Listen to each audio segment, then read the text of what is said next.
بسم اللہ الرحمن الرحیم۔ السلام علیکم میرے دوستو، آج کی اس ویڈیو میں ہم آپ کے لیے لے کر آئے ہیں اللہ کے نبی کلیم اللہ حضرت موسیٰ علیہ السلام کا ایک ایسا واقعہ جسے سن کر آپ کا ایمان تو تازہ ہوگا ہی ساتھ یہ واقعہ آپ کو حیرانی میں بھی ڈال دے گا۔ یہ واقعہ ہے اللہ کے نبی حضرت موسیٰ علیہ السلام اور ایک بے اولاد عورت کا اور ایک ولی اللہ کا۔ جی ہاں دوستو، اور اس واقعے میں سب سے دلچسپ بات یہ ہے کہ اس واقعے میں اللہ تبارک و تعالی نے حضرت موسیٰ علیہ السلام سے انسان کا گوشت مانگا۔ کیا تھی اس کے پیچھے کی وجہ اور کیوں ہوا تھا، یہ جانیں گے ہم اسی ویڈیو میں۔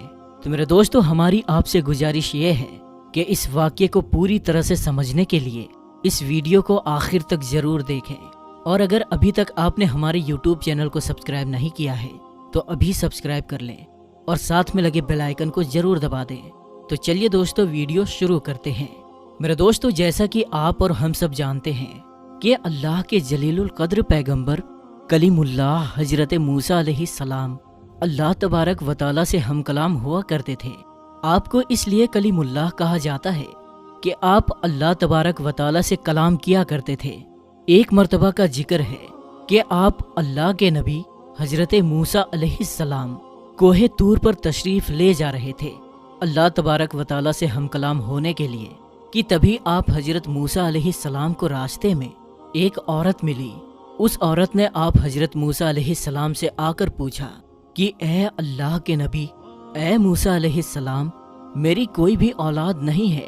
اے اللہ کے نبی، آپ کوہ طور پر تشریف لے جا رہے ہیں، آپ اللہ سے ہم کلام ہوتے ہیں، تو آپ اللہ تبارک و تعالی سے میرے بارے میں پوچھئے گا، عرض کیجئے گا کہ میرا رب، میرا پروردگار کب مجھے اولاد سے نوازے گا۔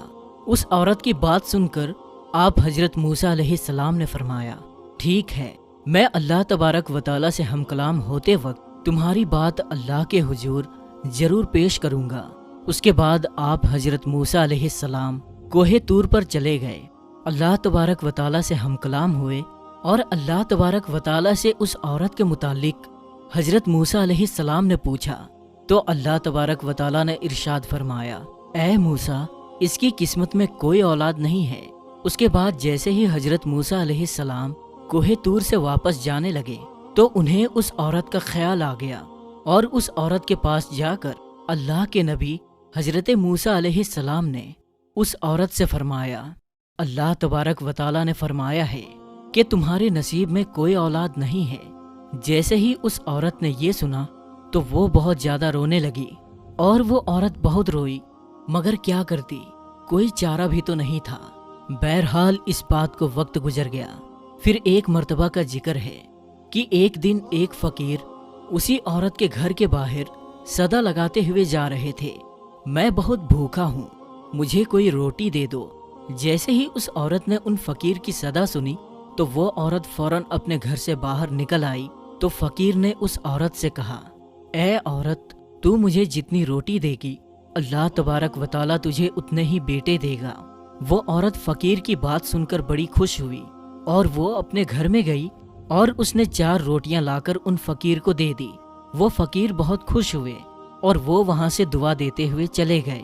اور میرے دوستو، آپ کو جان کر بہت حیرانی ہوگی کہ کچھ ہی دن بعد، کچھ ہی سال بعد میں اللہ تبارک و تعالی نے اس عورت کو 4 بیٹوں سے نواز دیا۔ سبحان اللہ! اس عورت کو اب تو بہت زیادہ خوشی ہو رہی تھی، کیونکہ اس کے 4 بیٹے تھے۔ ایک مرتبہ پھر جب وقت گزرنے کے بعد اللہ کے نبی حضرت موسیٰ علیہ السلام اس کے گھر کے قریب سے گزر رہے تھے، تو اس عورت نے جیسے ہی حضرت موسیٰ علیہ السلام کو دیکھا تو وہ دوڑی دوڑی آپ علیہ السلام کے پاس آئی، اور آ کر آپ علیہ السلام سے پوچھنے لگی، اے اللہ کے نبی، اے موسیٰ علیہ السلام، آپ تو کہہ رہے تھے کہ میری کوئی اولاد نہیں ہوگی، میری قسمت میں اولاد نہیں ہے، یہ دیکھیے اللہ تبارک و تعالی نے تو مجھے 4 بیٹے عطا کر دیے ہیں۔ جیسے ہی حضرت موسیٰ علیہ السلام نے یہ سب سنا اور دیکھا تو آپ علیہ السلام کو بڑا تعجب ہوا، بڑی حیرانگی ہوئی۔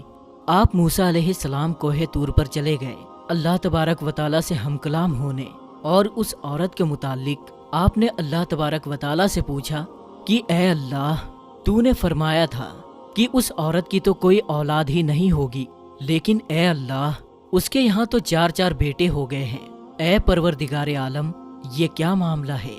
تو اللہ تبارک و تعالیٰ نے اپنے نبی حضرت موسیٰ علیہ السلام کو غیب سے ایک برتن اور ایک چھری دے دی، اور اللہ تبارک و تعالیٰ نے ارشاد فرمایا کہ اے موسیٰ، ہم تو تمہارے سوال کا جواب بھی دیں گے، لیکن پہلے تم ہمیں اس برتن میں انسان کا گوشت لا کر دو۔ آپ حضرت موسیٰ علیہ السلام حکم پا کر وہ برتن اور چھری لے کر وہاں سے بستی کی جانب چل پڑے، اور ایک ایک کر کے سب بستی والوں کو بتایا۔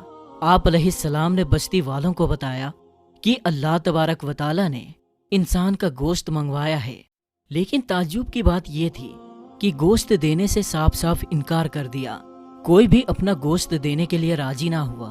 اور پھر جیسے ہی آپ حضرت موسیٰ علیہ السلام انسانی گوشت کے لیے ادھر ادھر جا رہے تھے، تبھی آپ کو ایک فقیر دکھائی دیا، اور اس شخص نے اللہ کے نبی حضرت موسیٰ علیہ السلام سے پوچھا، اے اللہ کے نبی، اے موسیٰ علیہ السلام، آپ اس طرح پریشان کیوں ہیں؟ آپ کی پریشانی کی وجہ کیا ہے؟ تو اللہ کے نبی حضرت موسیٰ علیہ السلام نے اس فقیر شخص سے فرمایا کہ وجہ یہ ہے کہ اللہ تبارک و تعالیٰ نے انسانی گوشت منگوایا ہے، مگر کوئی بھی انسانی گوشت یعنی اپنا گوشت دینے کے لیے راضی تک نہیں ہو رہا ہے۔ تو اس فقیر شخص نے چھری برتن میں سے اٹھائی اور اپنے بدن کے الگ الگ حصوں سے الگ الگ جگہوں سے گوشت کاٹ کے اس برتن کو بھر دیا۔ حضرت موسیٰ علیہ السلام وہ گوشت لے کر پھر سے کوہ طور پر چلے گئے، اور اللہ تبارک و تعالیٰ سے ہم کلام ہو گئے، اور گوشت لے جا کر اللہ تبارک و تعالیٰ کی بارگاہ میں پیش کر دیا۔ حضرت موسیٰ علیہ السلام نے اللہ تبارک و تعالیٰ کے حضور عرض کیا کہ بستی میں سے تو کوئی بھی گوشت دینے کے لیے راضی نہیں تھا، پھر ایک شخص نے مجھے مختلف جگہوں کا گوشت دیا۔ اللہ تبارک و تعالیٰ نے حضرت موسیٰ علیہ السلام سے فرمایا کہ اے موسیٰ، تمہیں بستی میں جانے کی ضرورت ہی کیا تھی؟ تم بھی تو ایک انسان ہی تھے، بس یہی تمہارے سوال کا بھی جواب ہے۔ اے موسیٰ، وہ انسان جس نے میرے نام پر تمہیں اپنے بدن کے الگ الگ حصوں کا گوشت کاٹ کر دے دیا، اسی فقیر کے، اسی میرے بندے کے کہنے پر میں نے اس بے اولاد عورت کو 4 بیٹے عطا کر دیے۔ اے موسیٰ، جب کوئی ہماری راہ میں اپنا سب کچھ لٹا دیتا ہے تو ہم اس بندے کی دعا پر، اس بندے کے کہنے پر لکھا ہوا بھی بدل دیتے ہیں۔ سبحان اللہ۔ تو میرے دوستو، یہ شان ہوتی ہے اللہ والوں کی، یہ شان ہے اللہ تبارک و تعالیٰ کے نیک اور برگزیدہ بندوں کی۔ تو میرے دوستو، یہ شان ہوتی ہے اللہ والوں کی کہ اللہ تبارک و تعالیٰ ان کا کہا کبھی نہیں ٹالتا۔ اور میرے دوستو، اللہ کے جو ولی ہوتے ہیں، اس لیے ہم ان کی بارگاہ میں جاتے ہیں، کیونکہ اللہ کے ولیوں کی زبان سے جو نکل جاتا ہے، اللہ تبارک و تعالیٰ اس بات کو پورا کر دیتا ہے۔ آخر میں اللہ تبارک و تعالیٰ سے یہی دعا ہے کہ اللہ پاک رسول خدا صلی اللہ تعالیٰ علیہ وسلم کے صدقے طفیل تمام اولیاء اکرام سے محبت کرنے کی اور ان کا ادب اور تعظیم کرنے کی توفیق عطا فرمائے۔ آمین ثم آمین۔ تو میرے دوستو، ہم ملتے ہیں پھر ایک نئی اور اچھی ویڈیو کے ساتھ، تب تک کے لیے السلام علیکم، اللہ حافظ۔